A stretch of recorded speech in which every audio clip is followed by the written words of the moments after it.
Welcome to From Betrayal to Breakthrough. I'm Dr. Debbie Silber, and today's guest is Sandy Vo. Discover true freedom by awakening new levels of awareness. Sandy is a spiritual teacher who supports conscious leaders in redesigning the unconscious mind that drives habits, patterns, and behaviors. Sandy combines the wisdom of yoga science, Eastern philosophy, Ayurveda, with modern-day science to help high performers enhance their lifestyle. She's worked with CEOs, entrepreneurs, executives, healers, and authors. Sandy is the founder of Prosperous School of Self-Realization, a 90-day leadership program, and founder of Prosperous the Podcast. So, how do you go from chaos to clarity? How do you use your betrayal to create a spiritual awakening? You're about to learn that and so much more as I talk with spiritual teacher Sandy Vo. Here we go. Okay, everybody, I have Sandy Vo with us today, and we're going to be talking about going from chaos to clarity, unlocking your true self. Welcome, Sandy.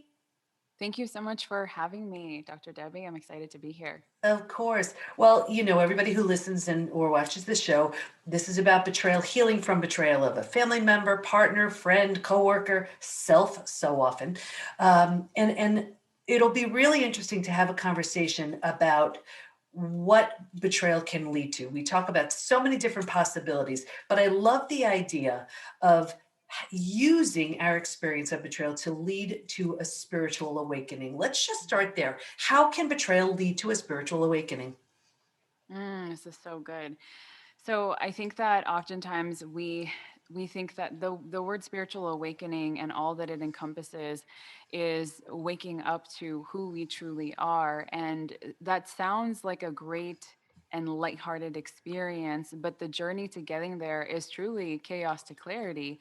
When you get to meet the shadow parts of who you are and the challenges that you've been through, that becomes a vehicle for your spiritual awakening. So, whenever you've had any type of a betrayal in your life with a relationship that you were in, maybe you experienced abandonment at a younger age by one of your parents, and then that led to a significant other abandoning you through some form, and you experience that same pattern through all those relationships, that eventually becomes the vehicle for you to know yourself at deeper levels, because it's that hurt and it's that pain that eventually leads you to unlocking the deeper layers of who you are. And when we talk about spiritual awakening, we're also talking about the duality of the world that we're living in. So we can't possibly know who we are if we, as being these beings of light, if we were all light. If you look at the sun, if we were to go up to the sun, all we would see is light. But because there's shadows in the world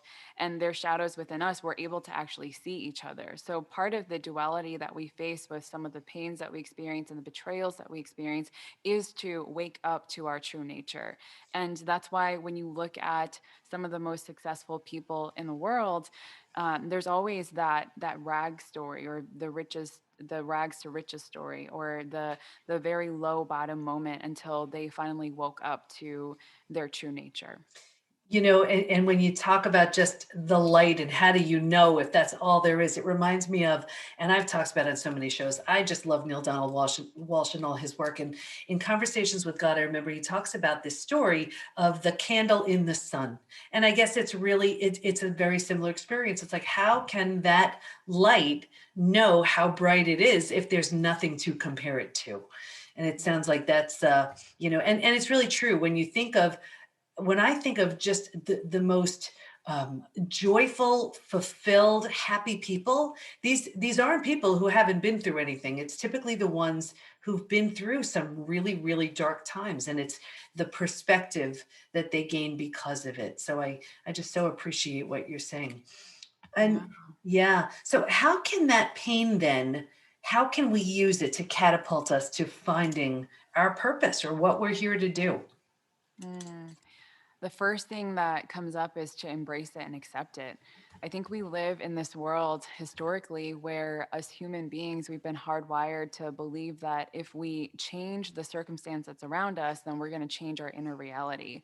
So I like to talk about the when and then syndrome. So when I have a bigger house, then I'm going to be happy. When I make more money, then I'm going to feel more free. When, if only when I get the man of my dreams, then I'm going to feel more at peace.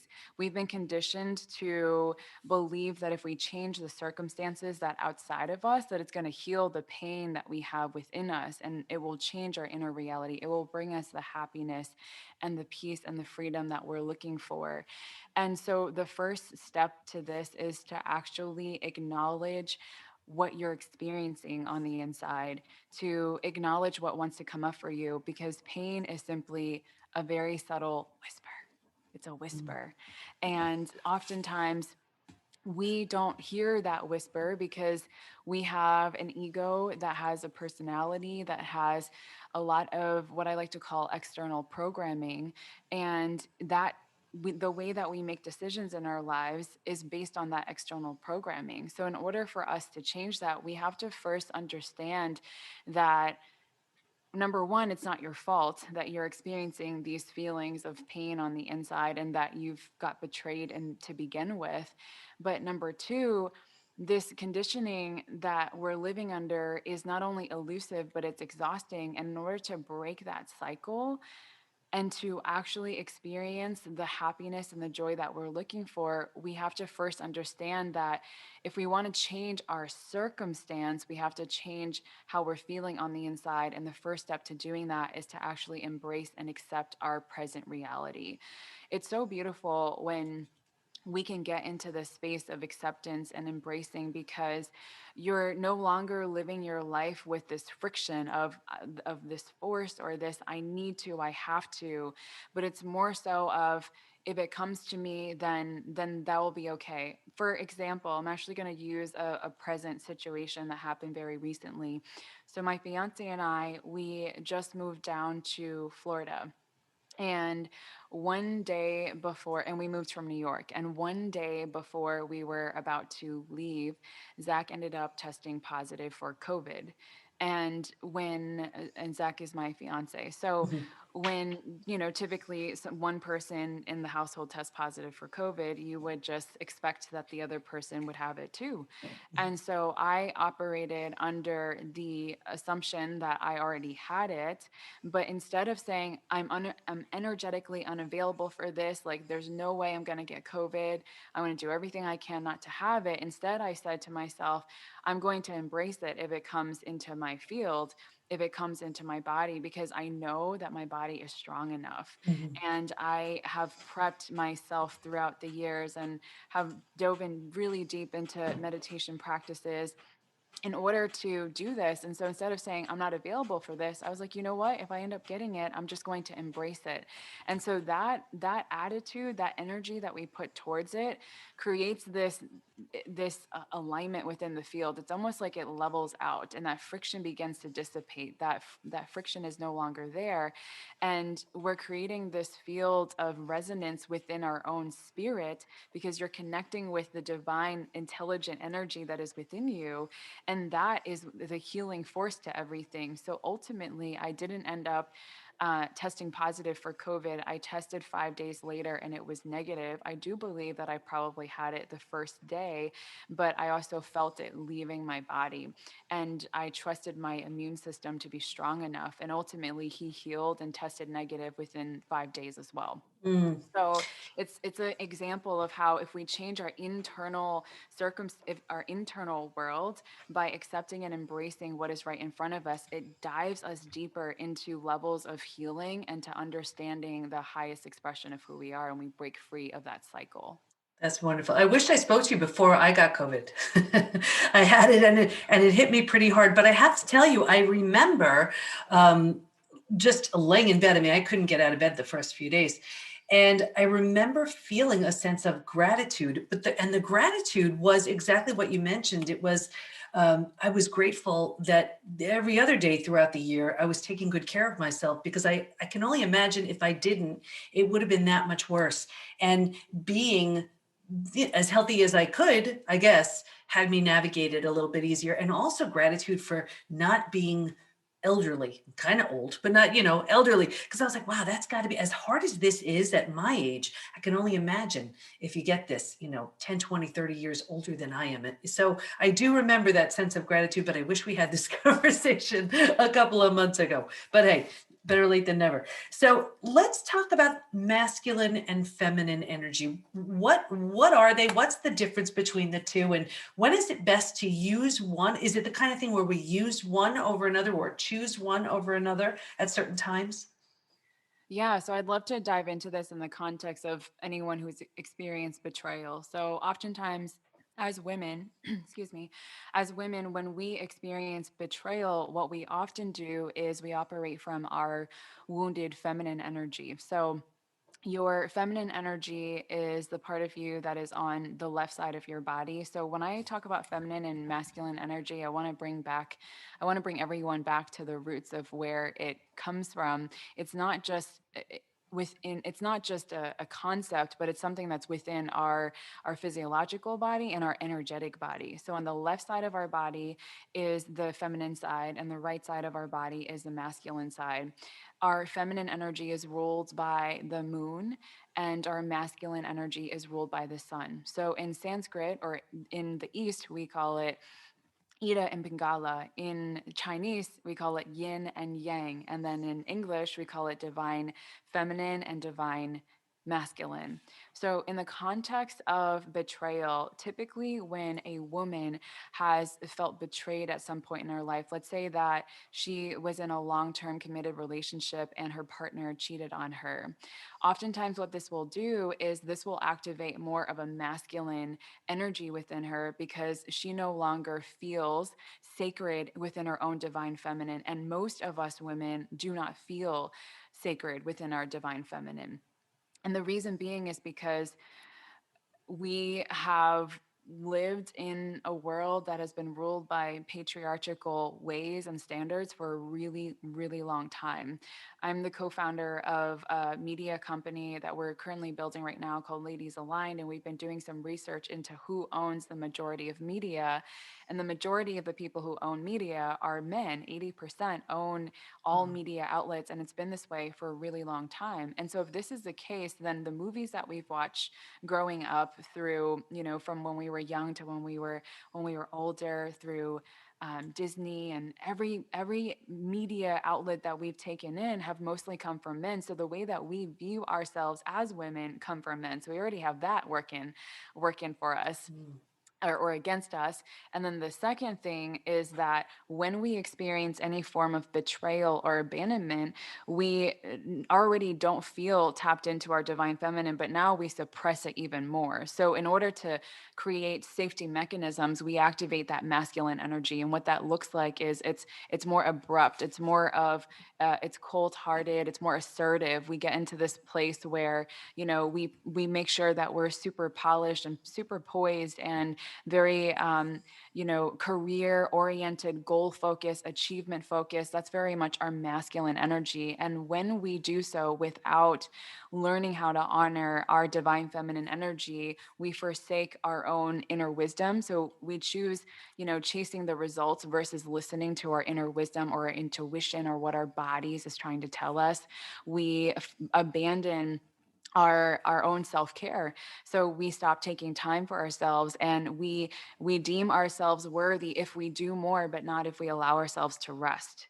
So these are some of the ways that, we suppress our divine feminine and we activate our divine masculine. And the way that we begin to transform that is by looking at some of those areas that we felt betrayed in, and where are we trying to compensate, our divine mass. Like, one of the reasons why we get into this divine masculine energy is because we're trying to overcompensate. So if a partner left you, or if your dad left you when you were younger, you end up embodying more of this masculine energy to overcompensate what was missing in the earlier ages of your life.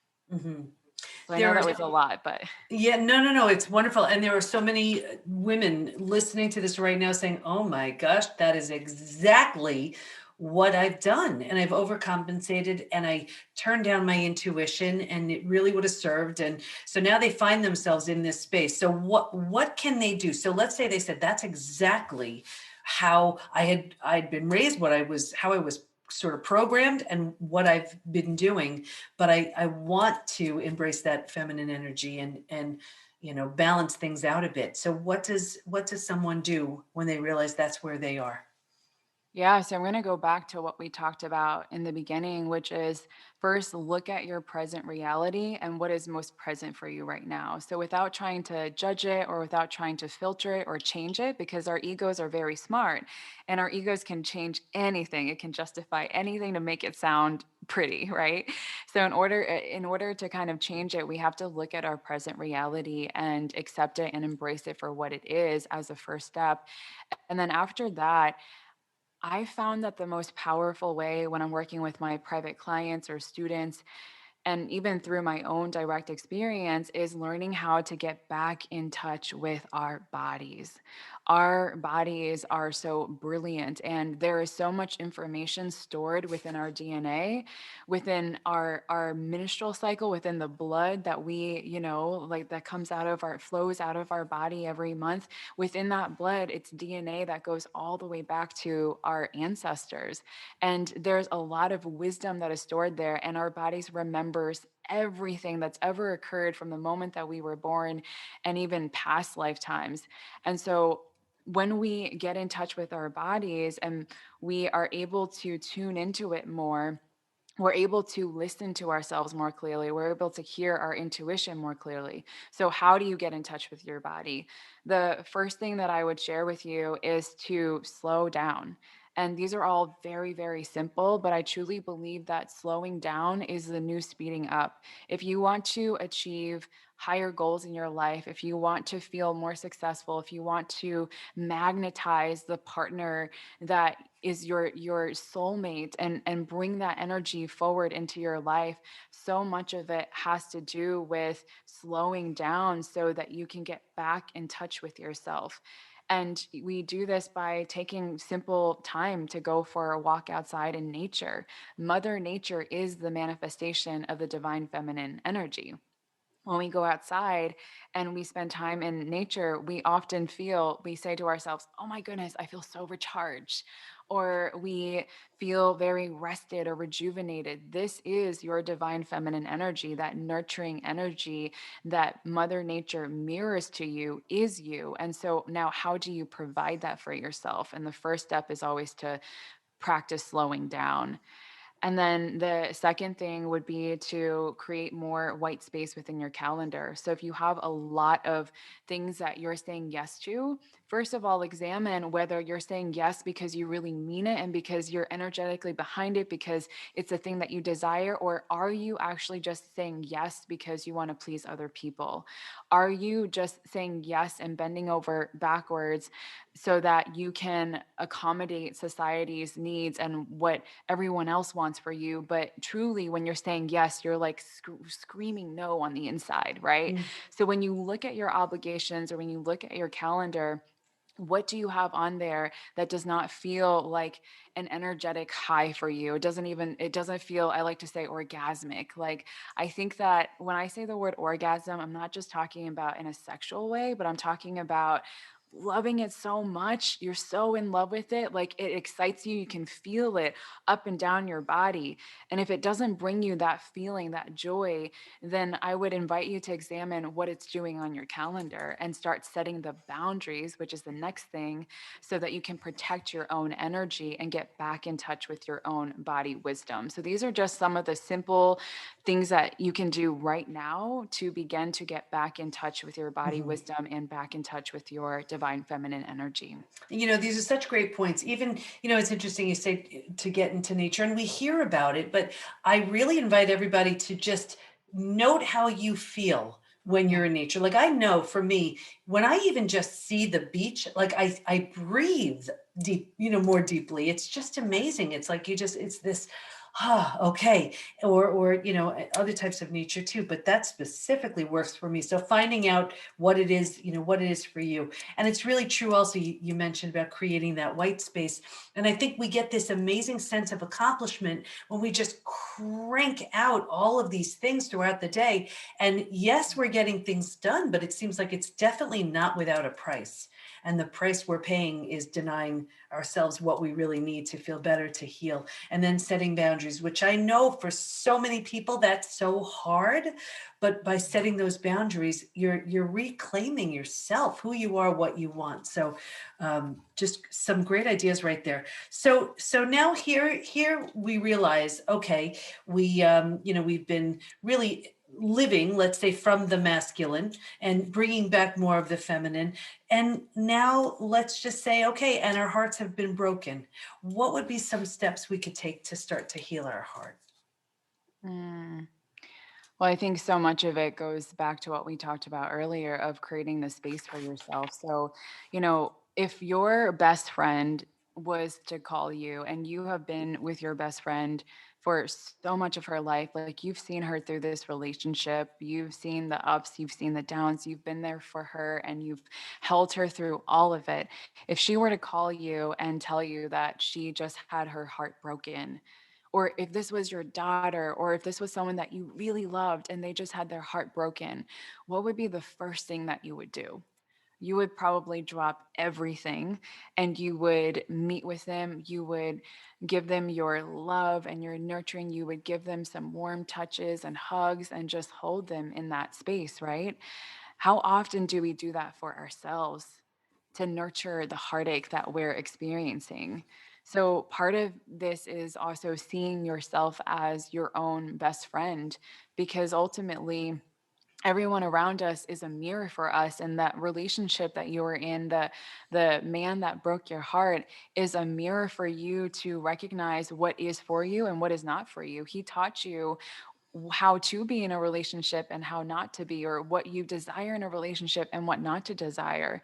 And so there's a lot of gratitude in that, but how can you take time for yourself to be able to nurture this heartache more? And much of that is by treating yourself as if you were your own best friend and clearing the schedules and taking time to allow yourself to feel.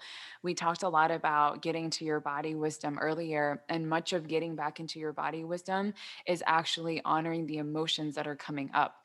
Oftentimes, we ignore those emotions and we see it as a terrible thing. I mean, look at everything that is displayed to us through the media. We look weak as women if we are, super emotional. Mhm. And if we're too assertive, then we are, called, bitchs. I don't know if I'm allowed Mhm. to curse on here, but it just teaches us that we're not allowed to be emotional. And so we kind of hold that poised, stern patterns in our life, and it prevents us from fully tapping into our emotions. Our emotions are simply energy in motion. And in order for energy to move, because energy is constantly flowing, we have to allow the space for it to do so. So when you cry, you're actually just cleansing your body. You're allowing the tears, the energy that's inside of your body, the pain that you might be feeling there, it's being transformed and alchemized through your tears as it's leaving your body.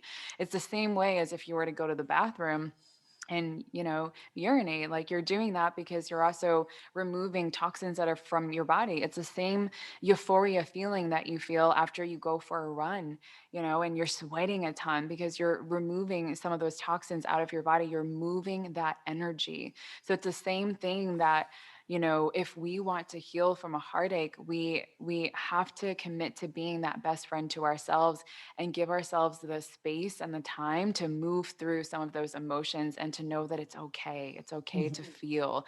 We're here to experience the vastness of being human, and this is one of the experiences that we get to have. And who doesn't love a good cry? It Mhm. actually feels really amazing every once in a while, right? Right. And we have to get that stuff out. It cannot stay in. Let it move through you for sure. So what does the true healing journey look like then? Is it, I think we have this idea that it's graceful and pretty and you know, I know my own experience that is definitely not the case. Yeah. True healing. This is going to look different for everyone. And I think that's the first thing that I would want anyone to know is that it's not a journey that you compare with anybody else, not someone that you're listening to on a podcast or someone that you're following on Instagram. It's truly a journey that is so sacred and so unique to you. I would say that a true healing journey is one that unravels all the layers that is preventing you from fully seeing who you are. It's like if I were to have a lamp right now, and if I had, 10 different, what are those lamp covers called? The what? I'm sorry. Lamp covers. It's the Oh, cover. lampshade?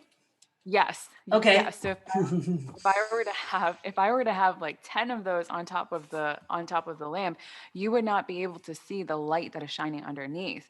So it's the same thing within us as human beings. We come into the world with a lot of karmic relationships that we have to resolve, but we also come with a lot of external programming that we have to look at. And there's layers of that that's preventing us from seeing our own light.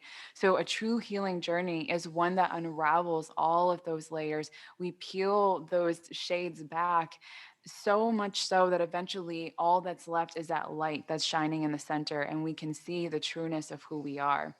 And this is a journey that I call self realization. Self realization isn't something that is a destination that you eventually get to at the end of your life.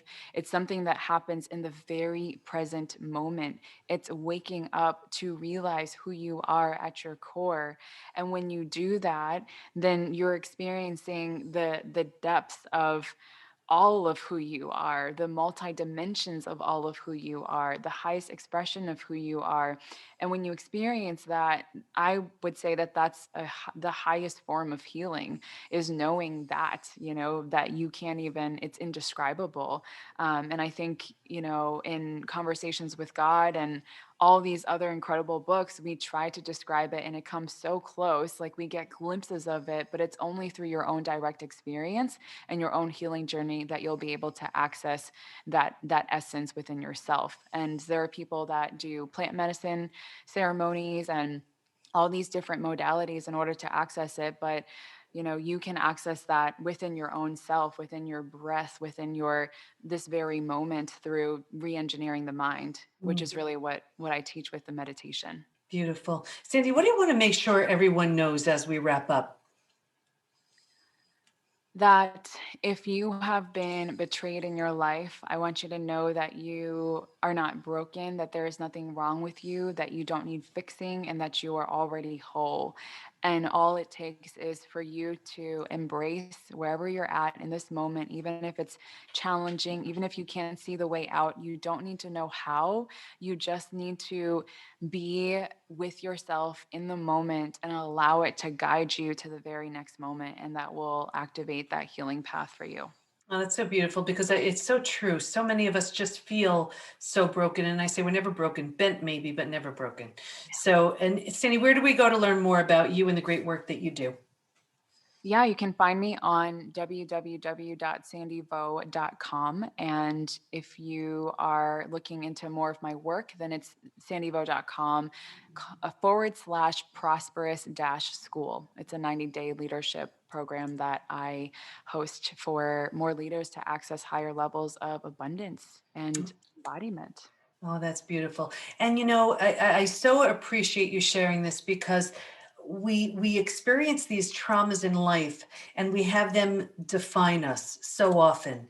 And what you shared really shows us that there's such brilliant and beautiful opportunities to do something so profound with if we don't take it personally and instead look at it like, okay, how can I use this experience to just to just make me better, wiser, stronger, happier, more fulfilled. So I really appreciate the perspective. Yes. Oh, that was this great conversation. Thank you so much for having me on the show and having this very enriching conversation and energy exchange. Thank you.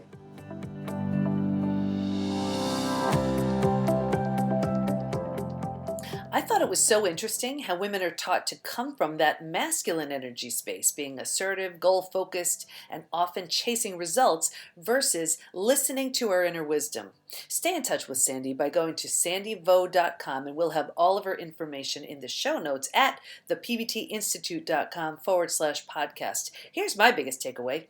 To get back to yourself after trauma, crisis like betrayal, number one, get back in touch with your body. The body remembers everything, and that's where memories and emotions get stored. Two, slow down, whether that means going for a walk, experiencing nature. As Sandy says, slowing down is the new speeding up. Love that. Three, create white space in your calendar. Stop filling it up just because you have some open slots available. I'm so guilty of this, and we'll be working on this one for sure. Number four, set boundaries. Five, and remember, whatever you say or do when someone you love shares their pain with you, do for yourself. By being your own best friend, you're going to heal your heart, your body, your mind, and your spirit. And if you haven't yet, be sure to take the Post-Betrayal Syndrome quiz, which you can find at thepbtinstitute.com/quiz. And if you haven't already, check out the PBT Institute membership community. Imagine everything you'd ever need to become your physical, mental, and emotional best. Community, support, certified coaches and practitioners you could schedule time with, daily classes on all kinds of interesting topics, curated experts teaching advanced strategies in the areas of health, mindset, spirituality, personal development. Imagine the most friendly, welcoming, and supportive place to become your best, and it's all online. Nothing like this exists, and I am so excited to welcome you. Go to thepbtinstitute.com/join to learn more. And like the show, please subscribe, rate, and review. And of course, if you know of someone struggling to heal from a betrayal, be sure to tell them about it too. Thanks for listening. Can't wait to be with you next time, and here's to your breakthrough.